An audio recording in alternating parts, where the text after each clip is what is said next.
오늘 여러분께 들려드릴 이야기는 자신의 심장을 꺼내줘도 아깝지 않을 가족에게 철저히 배신당하고 지옥의 나락으로 떨어진 한 어머니의 이야기입니다. 피와 눈물로 점철된 그녀의 삶, 그 마지막 페이지에 쓰인 것은 과연 수능과 체념이었을까요? 아니면 모든 것을 불태워버릴 처절하고도 완벽한 복수극이었을까요? 제 이름은 김은숙, 올해로 68입니다. 이제는 제 이름 석자를 부르는 이가 없어 스스로도 낯설게 느껴지는 이름입니다. 세상은 저를 그저 준호 엄마로만 기억했으니까요. 5년 전 제 인생의 전부였던 남편이 지병으로 먼저 세상을 떠났을 때 저는 텅 빈 세상에 홀로 남겨졌습니다. 하지만 제게는 눈에 넣어도 아프지 않을 아들 준호가 있었습니다. 아들은 제 삶의 이유이자 마지막 남은 희망의 불씨였습니다. 준호가 지영이라는 참하고 어여쁜 아가씨를 데려와 제 며느리가 되었을 때 저는 잿빛 찢은 제 세상이 다시금 총천연색으로 빛나는 것을 느꼈습니다. 며느리 지영이는 제 손을 살포시 잡으며 말했습니다. 어머니, 이제 제가 어머니의 친딸이 되어드릴게요. 2번 다시 외로움이라는 단어는 떠오르지 않게 해드릴게요. 그 따스한 말 한마디에 저는 얼어붙었던 제 심장이 녹아내리는 것을 느꼈고 남은 인생 전부를 이 아이들의 행복을 위해 바치겠노라 굳게 맹세했습니다. 저는 그 맹세를 지키기 위해 제 삶을 송두리째 지워 나갔습니다. 남편이 제 노후를 위해 남겨준 얼마 안 되는 유산과 쥐꼬리만한 연금, 그 모든 것을 단 한 푼도 저를 위해 쓰지 않았습니다. 시장에서 상한 과일을 헐값에 사와 끼니를 때우면서도 아들 부부에게는 매달 두둑한 용돈을 붙였습니다. 행여나 젊은 부부가 돈 문제로 다투지는 않을까, 행여나 제 귀한 며느리가 친구들 사이에서 기죽지는 않을까, 그것이 제 유일한 걱정이었습니다. 어느 날 지영이가 친구들과의 모임에서 찍은 사진을 보여주며 무심코 말했습니다. 어머니, 이 친구가 든 가방 너무 예쁘지 않아요? 한정판이라는데 저 같은 평범한 사람은 평생 만져보지도 못하겠죠? 그 쓸쓸한 미소와 부러움이 가득한 눈빛이 며칠 밤낮으로 제 마음을 헤집었습니다. 저는 결국 남편이 제게 남긴 마지막 유품이었던 금반지를 처분했습니다. 그리고 그 돈으로 며느리가 갖고 싶어하던 수백만 원짜리 명품 가방을 샀습니다. 가방을 받아든 며느리는 어린아이처럼 기뻐하며 제 품에 안겼습니다. 어머니, 세상에, 이걸 어떡해. 역시 어머니밖에 없어요. 최고! 저는 달아빠진 제 옷과 거칠어진 손을 보며 느꼈던 비참함을 며느리의 그 환한 웃음 하나로 모두 보상받을 수 있었습니다. 그 아이들의 행복이 곧 제 행복이었으니까요. 그러던 어느 혹독하게 추운 겨울밤, 전화벨이 비명처럼 울렸습니다. 공포에 질려 거의 울부짖는 듯한 아들의 목소리가 수화기 너머에서 들려왔습니다. 엄마, 큰일 났어. 지영이가 갑자기 쓰러졌어. 의사가 그러는데 희귀 심장병이래. 지금 당장 독일로 가서 특수수술을 받지 않으면 목숨이 위험하대. 그 순간 제 세상은 산산조각 났습니다. 숨이 멎고 심장이 얼어붙는다는 것이 어떤 느낌인지 저는 그때 처음 알았습니다. 아들은 절규했습니다. 수술비랑 병원 체류비 이것저것 다 합치니까 3억이 넘게 필요하대. 엄마, 제발 우리 지영이 좀 살려줘. 이 은혜 내가 평생 죽어서도 갚을게. 그 순간 제 머릿속에는 오직 단 하나의 생각만이 존재했습니다. 내 딸, 내 며느리를 살려야 해. 저는 한치의 망설임도 없이 남편과의 애틋한 추억이 서려있는 우리의 보금자리, 이 작은 빌라를 부동산에 내놓았습니다. 그리고 남편의 목숨값이나 다름없었던 사망보험금 통장까지 해지하며 3억 원이라는 돈을 만들었습니다. 그것은 제 전재산이었고 제 인생 그 자체였습니다. 돈을 건네는 날 저는 차디찬 곰팡내가 진동하는 지하 단칸방으로 이사하며 아들의 손을 붙잡고 말했습니다. 아들아, 이 어미는 괜찮아. 뼈가 으스러져도 괜찮으니 이 돈으로 우리 지영이 꼭 살려야 한다. 다른 건 바라지 않아. 그저 건강하게만 돌아와 다오. 그거면 돼. 아들은 제 앞에 무릎을 꿇고 뜨거운 눈물을 쏟아내며 평생 이 은혜를 잊지 않겠다고, 다시는 어머니를 고생시키지 않겠다고 피눈물로 맹세했습니다. 저는 그 모습을 보며 제 모든 것을 내어준 것이 단 하나도 아깝지 않다고, 오히려 행복하다고 생각했습니다. 며칠 후 독일로 떠나기 전 며느리 얼굴이라도 한 번 더 보고 싶은 마음에 밤새 정성껏 끓인 사골국을 들고 아들 부부의 집으로 향했습니다. 그런데 비밀번호를 누르려던 제 손가락이 현관문 틈으로 새어나오는 명랑한 웃음소리에 허공에서 멈춰섰습니다. 제 심장이 바닥 없는 늪으로 곤두박질 쳤습니다. 죽어가는 사람이 있는 집에서 들려올 소리가 아니었습니다. 자기야, 진짜 대박이지 않아? 어머니가 진짜 집까지 팔아서 돈을 줄 줄이야. 우리 이제 이 돈으로 뭐부터 할까? 당신이 노래를 부르던 롤렉스 시계랑 내 꿈의 버킨백부터 당장 사러 가자. 너무나도 맑고 경쾌한, 아프다고는 도저히 상상할 수 없는 며느리의 목소리였습니다. 이내 아들이 역겨운 웃음소리와 함께 맞장구를 쳤습니다. 그러게 말이야.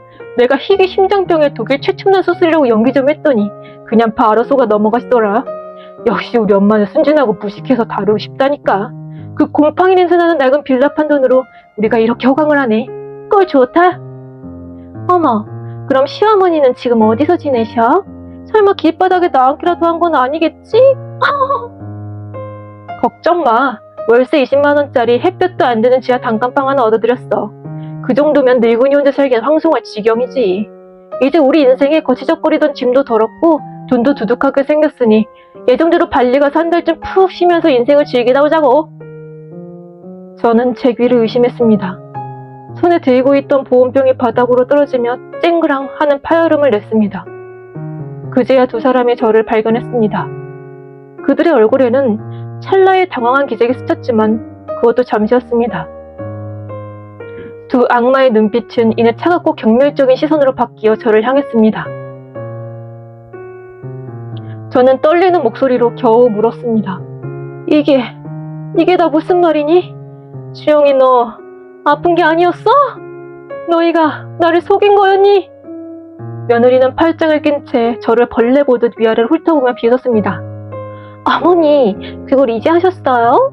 그렇게 눈치가 없으시니 평생 그 모양 그 꼴로 사시는 거예요. 저희도 좀 즐기면서 살아야죠. 어차피 어머니 돈이고 우리 돈인데 좀 먼저 당겼었다고 뭐가 그렇게 잘못했어요. 충격으로 온몸이 마비된 저를 향해 제 목숨과도 같았던 아들이 다가와 제 어깨를 거칠게 밀며 표했습니다. 엄마, 제발 그만 좀 해. 지영이가 오죽했으면 그렇겠어? 다 엄마가 평소에 돈 아끼기만 하고 우리한테 제대로 쓰지도 않으니까 그런 거 아니야. 그깟 썩어 빠진 돈 좀 썼다고 사람을 범죄자 취급해? 엄마야말로 좀 정신 좀 차려. 왜 그렇게 돈에만 집착하는데? 추억에 굴지 말고 이 집에서 당장 나가!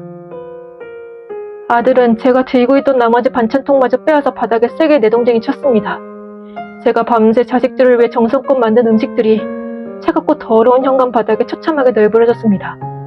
그것은 마치 아들 부부에게 무참히 짓밟히고 조각나버린 제 인생과도 같았습니다.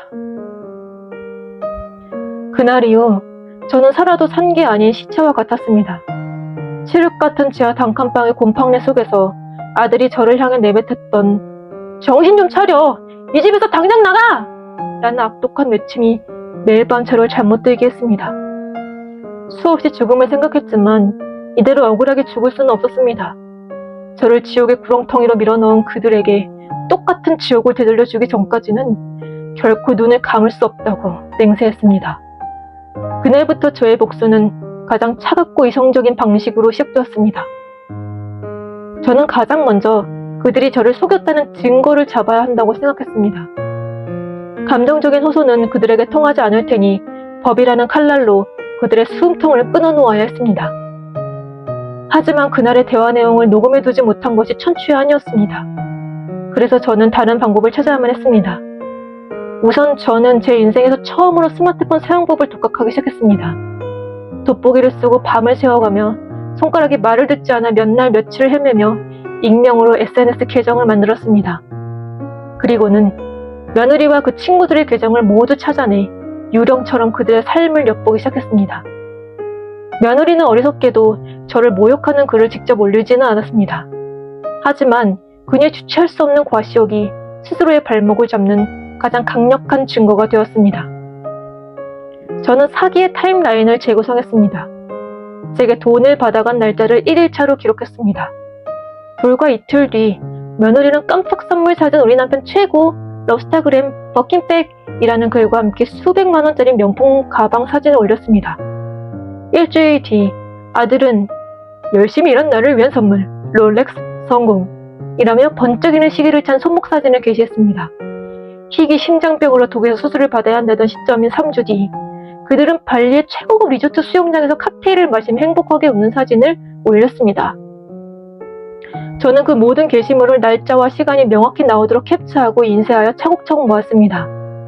병으로 죽어가는 사람이 할 수 없는 모든 행동들이 사진 속의 증거로 남고 있었습니다. 디지털 증거만으로는 부족했습니다. 저는 그들의 아파트 재활용 쓰레기 배출일을 파악해 매주 그날 밤마다 모자를 깊게 눌러쓰고 그들이 버린 쓰레기 봉투를 뒤졌습니다. 스스로가 비참하고 처량했지만 복수를 위해서라면 짐승이 되는 것도 마다하지 않았습니다. 그리고 마침내 찢어진 종이 조각들 사이에서 백화점 명품관에서 결제한 카드 영수증, 발리행 항공권 예약 내역서, 면세점 구매 영수증 등을 찾아냈습니다. 제 피눈물이 그들의 사치품으로 둔갑한 명백한 물증이었습니다. 마지막으로 그날의 폭언과 모욕을 증언해줄 사람이 필요했습니다. 저는 아파트 경비 아저씨에게 의도적으로 접근했습니다. 매일 찾아가 따뜻한 음료수를 건네고 말벗이 되어드리며 신뢰를 쌓았습니다. 그리고 어느 날 조심스럽게 제가 쫓겨나던 그날에 대해 물었습니다. 경비 아저씨는 모든 것을 기억하고 있었습니다. 제가 울면서 쫓겨나던 모습, 현관 앞에서 처참하게 널브러져 있던 반찬들, 그리고 얼마 뒤 여행 가방을 끌고 신나게 떠나던 아들 부부의 모습까지도요. 그는 기꺼이 법정에서 증언해주겠다고 약속했습니다. 그렇게 3년 동안 저는 제 인생을 건 증거 소집에 몰두했습니다. 제 방 한쪽 벽은 그들의 기만적인 행적을 담은 사진과 영수증, 시간대별 정리표로 가득 찼습니다. 그것은 단순한 증거가 아니라 제가 피눈물로 새겨온 복수의 연대기였습니다. 모든 준비가 끝났을 때 저는 변호사를 찾아갔습니다. 그리고 그들의 집으로 제 3년간의 고통과 분노가 담긴 내용 증명을 발송했습니다. 내용 증명을 받은 아들 부부는 그제야 사태의 심각성을 깨닫고 제 지하 단칸방으로 찾아왔습니다. 그들은 제 앞에 무릎을 꿇고 빌기 시작했습니다. 하지만 그들의 눈물에서는 단 한치의 진심도 느껴지지 않았습니다. 저는 차갑게 말했습니다. 내가 내 아들의 아내라는 사실이 내 평생의 가장 큰 수치다. 내 용서는 저승에 가서 내 남편에게 직접 구해라. 아들은 제 바짓가랑이를 붙잡고 애원했습니다. 엄마, 내가 잘못했어. 지영이는 아무 잘못 없어. 다 내가 시킨 거야. 제발 소송만은. 저는 아들의 손을 뿌리치고 말했습니다. 준호야, 너는 나를 정신나간 늙은이라 부르며 내쫓았지? 이제 와서 엄마 소리가 나오니? 가족이기 때문에 더더욱 용서할 수 없어. 너희는 가족이라는 이름 뒤에 숨어 가장 추악한 짓을 저질렀으니까. 결국 법정 다툼이 시작되었습니다. 아들 부부는 법정에서까지 저를 돈에 눈이 먼 치매 노인으로 몰아갔습니다. 하지만 제가 3년간 피눈물로 모은 증거들 앞에서는 그 어떤 변명도 통하지 않았습니다. 며느리가 올린 SNS 사진, 백화점 VVIP 라운지에서 찍은 사진, 발리의 호화 리조트에서 찍은 사진들이 대형 스크린에 하나씩 떠오를 때마다 방청석에서는 탄식이 터져 나왔습니다. 재판은 저의 완벽한 승리로 끝났습니다. 판사는 아들 부부에게 3억 원은 물론 그동안의 정신적 피해 보상금까지 지급하라고 판결하며 인간의 도리를 저버린 폐륜적인 범죄라고 호되게 꾸짖었습니다. 아들 부부는 결국 살던 집을 팔고 온몸에 치장했던 명품들을 모두 처분하고서야 겨우 빚을 갚을 수 있었습니다. 그들은 주변 모든 사람들에게 손가락질 받는 신세가 되었고 서로를 원망하며 끝없이 다투다 결국 이혼했다는 소식을 전해 들었습니다. 저는 그 돈을 돌려받아 작은 행복을 찾았습니다. 더 이상 지하 단칸방의 곰팡이 냄새를 맡지 않아도 됩니다. 이제는 따스한 햇볕이 드는 창가에서 제가 좋아하는 그림을 그리고 가고 싶었던 바다로 훌쩍 여행을 떠나기도 합니다. 아들과 며느리를 더는 미워하지 않습니다. 증오라는 감정조차 그들에게는 사치라고 생각하기 때문입니다. 그들은 제 인생에서 가장 소중했던 아들이라는 존재를 앗아갔지만 역설적이게도 나 자신이라는 가장 소중한 것을 되돌려 주었습니다. 저는 이제 준호 엄마가 아닌 제 이름 김은숙으로 살아갑니다. 누구의 눈치도 보지 않고 오직 저 자신만을 위해 당당하게 살아갑니다. 영상이 여러분의 마음에 작은 울림이라도 주었다면 구독과 좋아요 그리고 따뜻한 응원의 댓글 부탁드립니다. 감사합니다. 속풀이 라디오였습니다.